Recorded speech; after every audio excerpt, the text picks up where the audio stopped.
बिस्मिल्लाहिर्रहमानिर्रहीम, अस्सलाम वालेकुम जी। मैं हूं आपका होस्ट चौधरी फान ज़हीर और आपको अपने ऑफिशियल यूट्यूब चैनल पे वेलकम कहता हूं। नाज़रीन, पाकिस्तान और न्यूजीलैंड का लास्ट मैच खेला गया ओडीआई का और रिज़ल्ट वही आया जो एक्सपेक्टेड था। न्यूजीलैंड ने बड़ा आसानी से पाकिस्तान को 43 रन से शिकस्त दे दी। सबसे बड़ा लम्हा फिक्रिया ये है पाकिस्तानी क्रिकेट टीम के हवाले से कि हम T20 अच्छा नहीं खेल रहे थे। फिर टेस्ट में भी हमने देखा कि हमने जो टेस्ट चैम्पियनशिप का जो फाइनल जो लास्ट मैच था उसके बाद हमारी जो लास्ट मैच के बाद रैंकिंग थी वो 9वें नंबर की थी। तो ये दो फॉर्मेट तो हम अच्छा नहीं खेल रहे थे कोई लास्ट 2-3 ईयर से। बट ओडीआई जो क्रिकेट था वो अगर हम 2 मंथ पीछे देखें तो हमने ऑस्ट्रेलिया को ऑस्ट्रेलिया में हराया ओडीआई में, जिम्बाब्वे की सीरीज़ जीती 2-1 से, और फिर हमने साउथ अफ्रीका को we were the first side जिसने उनके घर के अंदर उनको वाइट वॉश किया, तो 3-0 हम जीते। तो हमें लगता था कि कहीं ओडीआई का जो टेम्पलेट है वो पाकिस्तान के पास मौजूद है, ये फॉर्मेट हमें सूट करता है, और समहाउ ये बात ठीक भी थी। बट इवेंचुअली क्या होता है कि ट्राई नेशन सीरीज़ के अंदर पाकिस्तान हारता है। न्यूजीलैंड ही हमें 3 मैच हराती है, 2 ट्राई नेशन के और एक पहला मैच जो चैंपियन ट्रॉफी का, फिर चैंपियन ट्रॉफी का भारत वाला मैच, और उसके बाद अब ये कि यानी कि ओडीआई में भी जीतना हमारे लिए ख्वाब बन चुका है। और हमने ऑलमोस्ट 6 मैच न्यूजीलैंड के खिलाफ कोई 1.5 मंथ के अंदर खेले हैं, 3 पाकिस्तान में और 3 अवे। 6 के 6 मैच हम न्यूजीलैंड से हारे। और दूसरी तरफ देखा जाए तो न्यूजीलैंड की अभी जो टीम है वो समहाउ उनकी बी टीम और सी टीम का एमलगमेशन है, मर्ज की हुई है, क्योंकि मेन प्लेयर उनके जो है वो आईपीएल के लिए हैं, सेकंड टीयर उनकी उन्होंने रेस्ट दिया हुआ है, और कुछ उनके बी टीयर और सी टीयर के हम कह सकते हैं प्लेयर खेल रहे हैं। डिस्पाइट ऑफ इट हमें वो बड़े आसानी के साथ हराने में कामयाब हुए। हमारा जो प्रॉब्लम था कि जी बॉलिंग, फास्ट बॉलिंग प्रॉब्लम कर रही है, वो अपनी जगह इंटैक्ट रहता है। अगर हम शहीन की जगह देखें तो आकिफ ने आके काफ़ी हद तक उस कमी को पूरा किया। बट बाकी जो प्लेयर थे वो समहाउ कोई भी अपनी जो इम्पैक्ट की बात की जाती है जिसकी वजह से आप जीत सकते हैं मैच, वो नहीं जीत पाए। बैटिंग में टोटल डिजास्टर नज़र आया। अगर कोई करता है तो अपना 40-50 करता है, वो करके आउट हो जाता है, विकेट थ्रो कर जाता है। इन कॉन्ट्री कंपैरिजन में न्यूजीलैंड का देखें तो उनका हर प्लेयर जो भी हर मैच के अंदर एक ऐसा इंडिविजुअल आके ऐसी इनिंग्स खेलता है कि जो सिंगल हैंडली गेम को वे ले जाता है। पहले मैच में मार्क चैपमन देखा, दूसरे मैच में मिचेल हे देखा, तीसरे मैच में ब्रेसवेल देखा, और ये T20 में भी समहाउ स्टोरी ऐसी थी कि हमें नज़र आ रहा है कि किसी मैच के अंदर टिम सिफर्ट मार रहा है, और कभी हमने देखा कि जी वो फैन एलन मैच वे लेके जा रहा है। तो ये अभी से नहीं, उससे पहले पाकिस्तान में ग्लेन फिलिप हमें मारता रहा, और ये इसी तरह एक सिलसिलाकार चलता जा रहा है। फिर लीडरशिप की बात करते हैं तो ब्रेसवेल बड़ा शानदार लीडर नज़र आया, उससे पहले टॉम लेसन भी हमने नज़र आए ग्लिम्पसेस, फिर इसी तरह सेंटनर के अंदर हमें कप्तानी नज़र आई। अच्छा, फिर कोई भी कप्तान बनता है तो सारे उसको सपोर्ट करते हैं, तो मतलब एक जो कहता जाता है एक टीम में 3-3 4-4 कप्तान खेले हैं। बट पाकिस्तान के अंदर जो है, जो मेरा अपनी ऑब्जर्वेशन और मेरे जो सोर्सेज हैं, ये जो डिक्लाइन की लोग मेरे से बहुत ज़्यादा रीज़न पूछ रहे हैं, सबसे बड़ी रीज़न कप्तानी का बैटल था जो 2023 के एशिया कप से स्टार्ट होता है, उससे ये आपकी स्टोरी शुरू होती है। और फिर वो बाबर शहीन का मसला, फिर शहीन का शान मसूद के साथ भी आपको एक टेस्ट के अंदर एपिसोड याद होगा कि उन्होंने हार्ट को झटक दिया था। फिर इसी तरह फिर रिजवान और उनका भी मसला सुनने को आया, अभी सलमान अल्लाह की भी न्यूज़ आ रही है किसी हद तक बाबर के साथ कोई मसला है, मतलब वो कुछ प्लेयर उधर उसके साथ खाना खाते हैं, कुछ उसके साथ खाते हैं, शायद देखते हैं ये लंबा चलेगा, कोई उधर छलांग मार के चले गए, कोई इधर चले। असल जो प्रॉब्लम है वो ये है। बाकी जो 7-8 प्रॉब्लम है वो तो अपनी जगह पे खड़े ही हैं कि चेयरमैन स्टेबल नहीं है जी, 26 सेलेक्टर चेंज हो गए हैं, 6 हेड कोचेज 2 साल में चेंज हो गए हैं, 4 कप्तान चेंज हो गए हैं। बट ये टीम जो भी था, ये 2 साल पहले one of the best side थी दुनिया की, हम नंबर 1 भी आए ओडीआई के अंदर, T20 में भी रीजनेबल कर रहे थे। बट ये 2 साल के अंदर वो सब कुछ हमने फेस किया जो पास में कभी नहीं किया। यानी कि जैसे कि अफगानिस्तान से पहली दफ़ा हारे, आयरलैंड से T20 में पहली दफ़ा हारे, अमेरिका हमारे से फर्स्ट टाइम खेल रहा था उससे पहली दफ़ा हारे, फिर इसी तरह बांग्लादेश से कभी टेस्ट नहीं आ रहे थे, वो वाइट वॉश अपने घर में हुए हम। और इसके अलावा एक बड़ी लॉन्ग लिस्ट है, और 8 ईयर की जो टीमें हैं वो तो हमसे वैसे आगे निकल चुकी हैं, जिसमें न्यूजीलैंड है, ऑस्ट्रेलिया है, साउथ अफ्रीका है, इंग्लैंड है, साउथ अफ्रीका है। ये 4-5 टीमें डिफरेंट ब्रांड की क्रिकेट खेल रही हैं। ये भी अगर हारेंगी तो आप देखेंगे इन्होंने अपना ब्रांड चेंज नहीं किया। इंग्लैंड अगर बुरी मैचेस वो भी आपके सामने हारा है, लेकिन हर मैच में 325 350 करता रहा है, करने के बाद हारा है। हम तो 230-40 की क्रिकेट से ऊपर नहीं जा रहे। इसी तरह अगर हम टेस्ट के अंदर बात करते हैं तो हमसे टेल ही नहीं आउट होती। ओडीआई के अंदर जो प्रॉब्लम नजर आ रहा है कि 3-4 आउट करते हैं, उसके बाद हमसे मिडिल ऑर्डर आउट नहीं होता। वो मिडिल ऑर्डर में से कोई एक प्लेयर खड़ा होता है, वो सिंगल हैंडली गेम को वे लेके जा रहा है।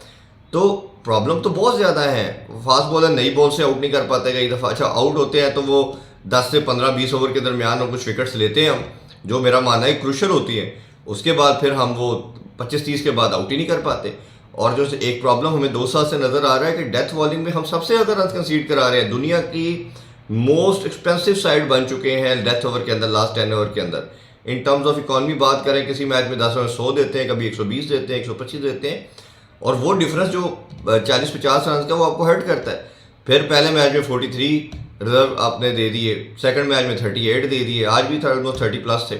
तो जब इतने ज़्यादा रन दे देंगे आप, तो इसका मतलब है कि 5-6 ओवर आप एक्स्ट्रा करवा रहे हैं।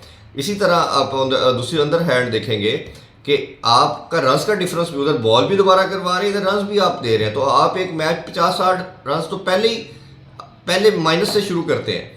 तो ये एक बहुत बड़ा प्रॉब्लम है। फिर इसी तरह बॉलर पे हम जितना क्रिटिसाइज करें वो कम है। कोई एक सिंगल इंडिविजुअल बॉलर नहीं है जिस पे हम बैंक कर सकते हैं कि ये पाकिस्तान के लिए कुछ करेगा।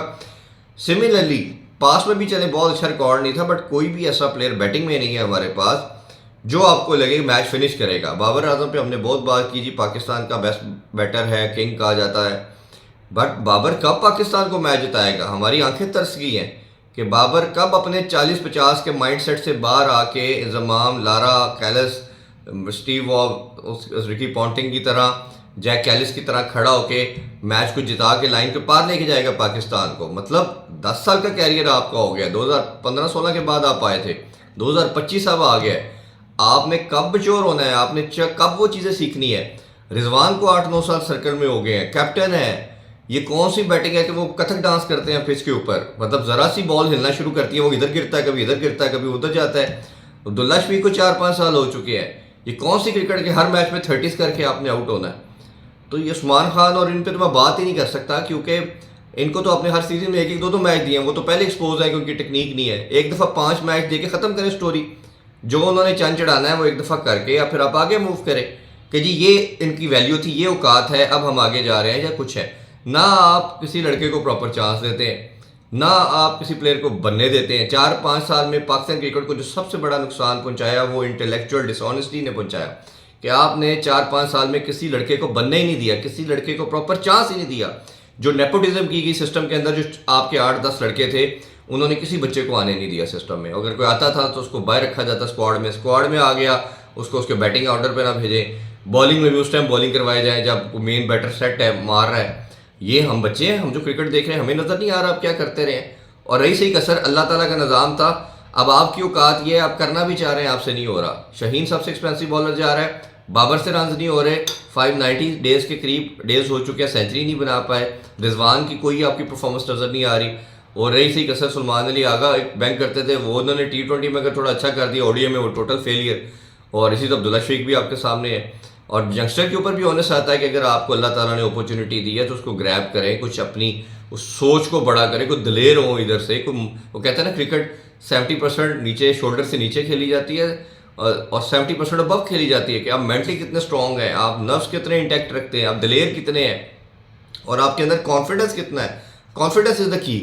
इंटरनेशनल और दूसरे प्लेयर में जो एक पाकिस्तान या दुनिया के किसी लेवल पे, इंटरनेशनल लेवल पे आता है, उसका और बाकी प्लेयर का फ़र्क ही सिर्फ कॉन्फिडेंस का होता है। स्किल लेवल तो सबका होता है कि आप करते हैं। और ये जो सबसे इंपॉर्टेंट चीज़ है, फिटनेस की बात करेंगे, स्किल लेवल तो दुनिया के हर प्लेयर का होगा। इवन बांग्लादेश के भी प्लेयर का फिटनेस, वो आप बात करेंगे, स्किल लेवल अच्छा होगा। फिटनेस लेवल जो 4-5 मिनट साइड बताई, Australia, New Zealand, south Africa, England वगैरह, इनका फिटनेस और बाकी जो 5-6 टीमें हैं उनका इंटायरली डिफरेंट है। वक्त के साथ क्रिकेट जो बात कर रहे हैं ना, इवॉल्व हो रही है, साइंटिफिक हो रही है, ग्रो कर रही है, वो इसी वजह से कर रही है कि क्रिकेट के अंदर जिद्दत आ रही है। 360 शॉट कैसे मारते हैं आप? ग्लेन फिलिप कैसे हवा में उड़ के हर एक हाथ से कैच को ग्रैब कर रहा है? क्योंकि उसकी फिटनेस बहुत आला है। आपका लड़का बैटिंग और बॉलिंग को प्रैक्टिस तो करता, फील्डिंग तो करना ही कोई नहीं चाहता। फिटनेस के लिए कोई एक्सरसाइज करना ही नहीं चाहता, जिसका रिजल्ट ये है, ना डोमेस्टिक आपने रखा, ना आपने रीजनल स्ट्रक्चर रखा, ना आपकी अकेडमी खाली पड़ी है, उसके अंदर आप कोचेज लगा के इनको रगड़ा लगवाएं।